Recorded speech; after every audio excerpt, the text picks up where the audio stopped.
Today's video starts at the very end of Acts 26 and goes into chapter 27. I pray the Holy Spirit gets this to the right person at the right time. Acts 26 verse 29. Paul replied, "Short time or long, I pray to God that not only you, but all who are listening to me today may become what I am, except for these chains."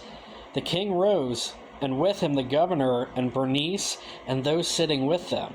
After they left the room, they began saying to one another, "This man is not doing anything that deserves death or imprisonment."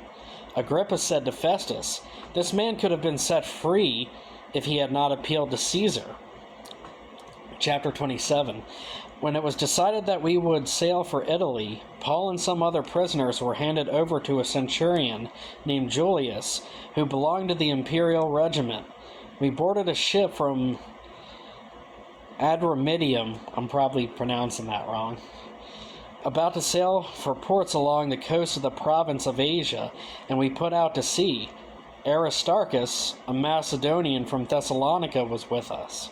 The next day we landed at Sidon, and Julius, in kindness to Paul, allowed him to go to his friends so that they might provide for his needs.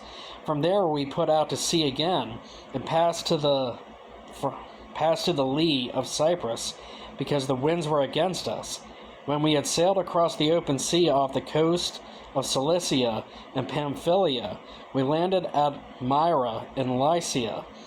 There the centurion found Alexandrian ship sailing for Italy, put us on board. We slowly made headway for many days, and had difficulty arriving off Cnidus, when the wind did allow us to hold our course. We sailed from the lee of Crete, opposite of Salmone. I'm sorry ahead of time if I'm mispronouncing some of these places.